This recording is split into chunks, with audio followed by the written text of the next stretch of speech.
Vamos lá, minha gente. A gente vai trocar de assunto agora para falar sobre o Brasil sediando a cúpula dos BRICS, que começa nesse fim de semana, com ausência de líderes políticos de alguns dos principais países do bloco, se não os principais países do bloco, como Rússia e China.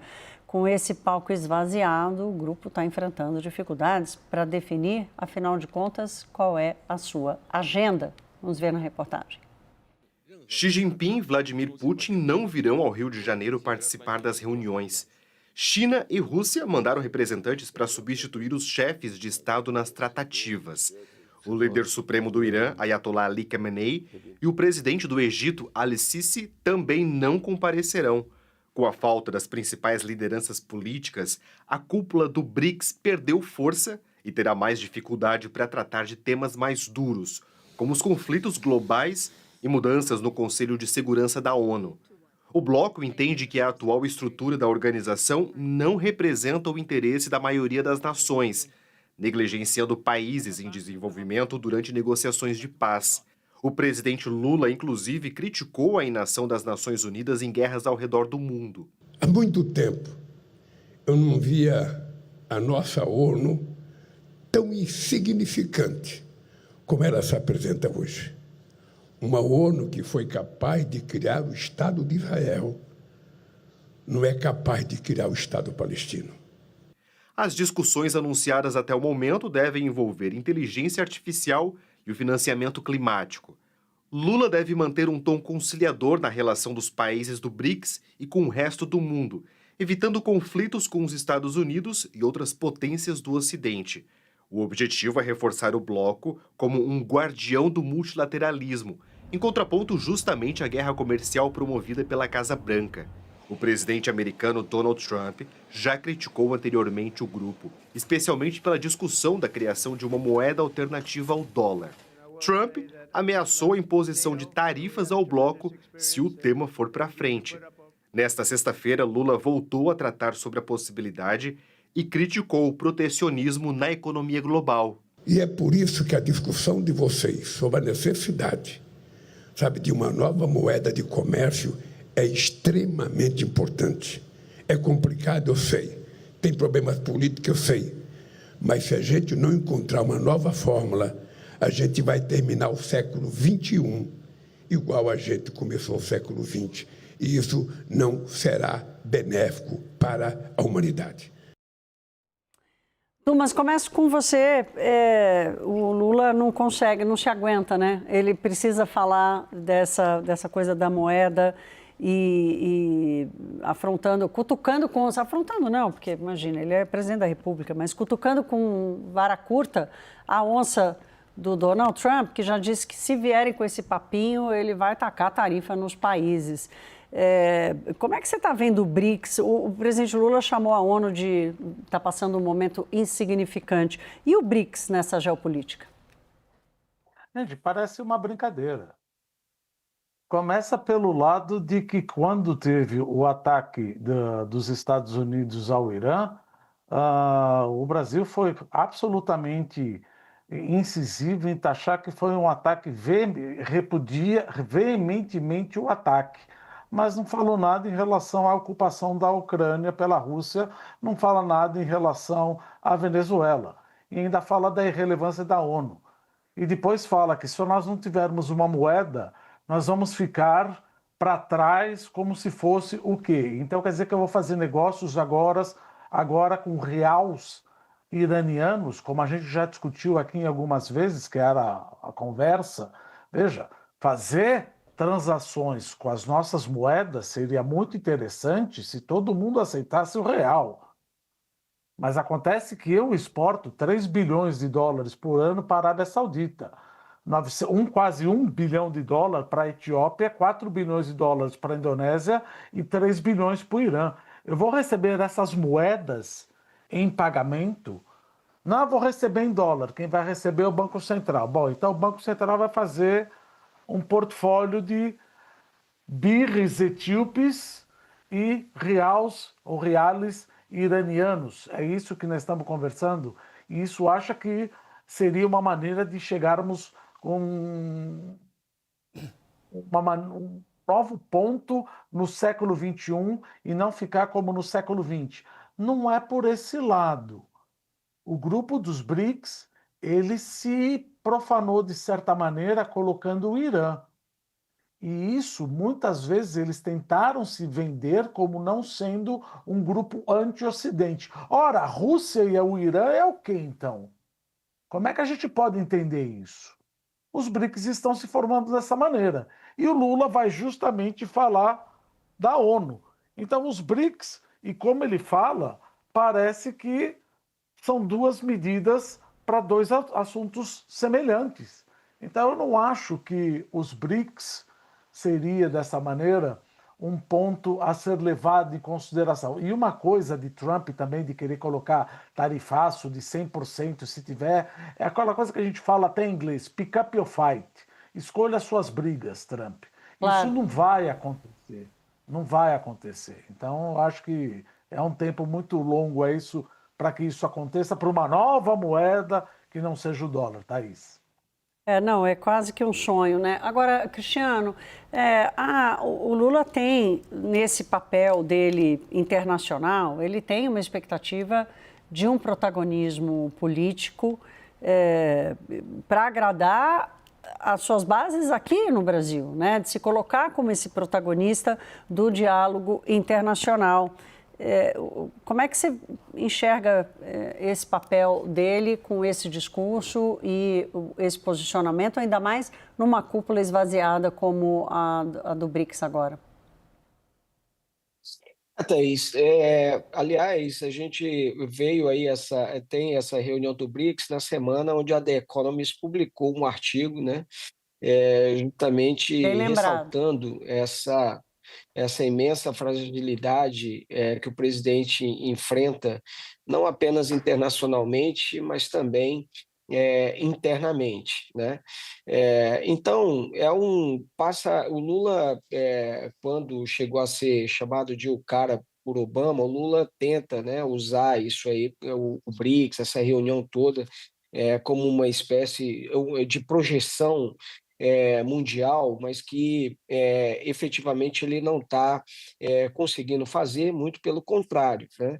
A própria, na verdade, talvez hoje o BRICS ele atenda muito mais aos interesses da China, que tenta ampliar seu domínio e sua política externa, a Rússia também que tenta um mínimo ali de acesso a esses países e ter ainda justificar, né, sua invasão à Ucrânia, e o Brasil fica ali como um ator, ficou como um ator coadjuvante, especialmente após o alargamento do grupo, né? Agora, internamente, isso alimenta, pelo menos nos já apoiadores do presidente, de que, olha, o presidente está fazendo um excelente trabalho. Então, internamente, ele justifica, mas é uma justificativa, Thaís, que não convence uma parte do eleitorado que não apoia o presidente Lula. É muito mais para reforçar, junto aos seus próprios aliados e apoiadores, vamos dizer assim, esse papel de líder global, ou de que alguém que está tentando resolver grandes questões mundiais.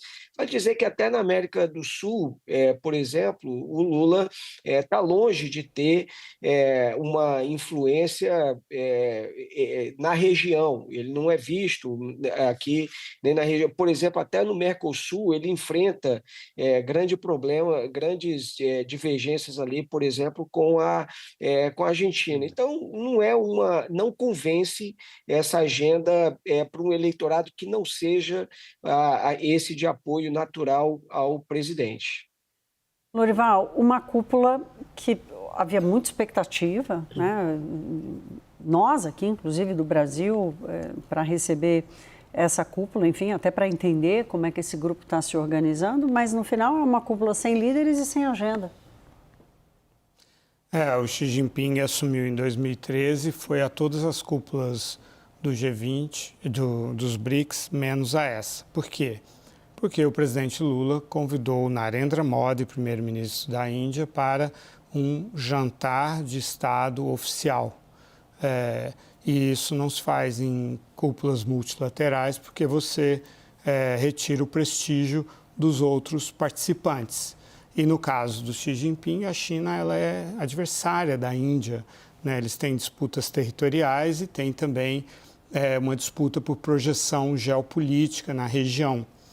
E eles conversam no Fórum lá de Segurança de Cooperação de Xangai, mas o Xi não vai aceitar ser menosprezado numa cúpula, num grupo no qual a China tem 2/3 do PIB. Mesmo com a junção desses países, continua tendo 2/3. Não andou esse número. Não mexeu essa configuração. Né? Agora, a outra razão desse tipo assim, de esvaziamento é uma boa razão, né? Porque o Lula queria que as instituições brasileiras aceitassem a vinda do Vladimir Putin, quando a Constituição brasileira prevê que uma pessoa que está sob mandado de prisão do Tribunal Penal Internacional tem de ser presa se vier ao Brasil, porque o Brasil é signatário do Tratado de Roma. Mas o Putin confia mais nas instituições brasileiras do que o Lula, né? Porque ele entendeu que, mesmo com o presidente tendo esse desejo muito voraz que ele tinha de que o Putin viesse, talvez o Supremo tivesse uma independência e mandasse prender esse personagem. Agora, os BRICS sempre foram apenas uma sigla, né, criativa de um economista do Goldman Sachs que criou aí uma sigla que significa tijolo em inglês, né? E não passa disso.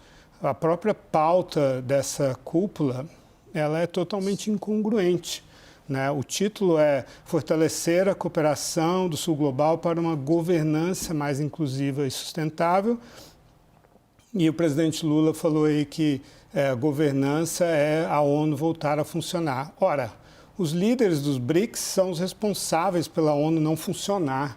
A China e a Rússia vetam qualquer resolução no Conselho de Segurança que condene a invasão da Ucrânia pela Rússia, que é uma questão de lei internacional. Eles vão discutir combate ao terrorismo com o Irã, que é o patrocinador do Hamas, do Hezbollah. Eles vão discutir governança de inteligência artificial com ditaduras que controlam, que cerceiam a liberdade de informação. Então, o que o Brasil tem a aprender com essas ditaduras? Gostaria de ter essa resposta. Professor Alexandre Dumas, eu não vou lhe passar essa pergunta do Lorival, professor. Qual a pergunta retórica? Eu falei o nome errado, professor Roberto Dumas. Professor, eu quero terminar aqui lhe ouvindo. O Lorival já trouxe esse desenho, mas assim, o Sul Global se apresentou nesses últimos anos como uma nova configuração em que o mundo deveria olhar para o Sul Global com uma outra perspectiva. O Trump acabou com esse negócio, não tem mais essa brincadeira, acabou essa brincadeira de Sul Global e de protagonismo do BRICS como um bloco? Veja, protagonismo do BRICS como um bloco, como o Lorival colocou, isso foi de um economista da Goldman Sachs que falou, olha, os BRIC, Brasil, Rússia, Índia, China, antes da África do Sul entrar, gozavam de semelhanças macroeconômicas e seriam uma potência lá em 2015 e 2020, o que não aconteceu, e depois começaram a entrar todo mundo, África do Sul, Emirados Árabes, Arábia Saudita, Etiópia, Indonésia, Egito, e aí virou um negócio de um sul global. Agora, protagonista, eu acho um pouco difícil, principalmente que isso mostra uma aliança cada vez mais anti-Ocidente. Então, veja, você está construindo, sem querer usar as palavras de Milei, como ele falou, mais uma cortina de ferro. Ou seja, você está fazendo uma aliança anti-Ocidente. Os Estados Unidos acabaram de atacar o Irã está com problema, como o Lorival também colocou. O Irã financia os Houthis, financia o Hezbollah, financia o Hamas, é o principal ponto de financiamento do terrorismo de todo o Oriente Médio e em nenhum momento o Brasil se posicionou a favor dos ataques. Ora, que protagonismo é esse favorável a uma democracia, ao multilateralismo? Então vai ser uma discussão, com perdão da palavra, absolutamente vazia. Vai sair um relatório do tipo: precisamos endereçar os problemas da guerra comercial, tributar os mais ricos. Ora, François Hollande e Gérard Depardieu mandam lembranças, porque isso não vai acontecer, tributar os bilionários. Isso é só para jogar, para levantar arquibancada. E ainda mais com a inteligência artificial, como, de novo, o Lorival colocou muito bem. Como é que você quer falar de inteligência artificial se você não respeita o mínimo dos direitos humanos? Você quer cercear, você quer cobrar a inteligência artificial, achar que isso seria um direito internacional, ainda mais falar mal sobre a ONU? Não acho protagonismo nenhum nisso. Eu acho que quanto mais entrantes acabam participando dos BRICS, pior fica o protagonismo de uma possibilidade de reformular as antigas instituições ou transferir às antigas instituições um poderio maior para os BRICS do antigo Bretton Woods, Thaís. Obrigada, professor. Professor, lhe confundi com o escritor Alexandre Dumas, né? Então, assim... É meu tio. Pelo menos foi uma confusão, assim, nobre, digamos assim, além da sua própria nobreza.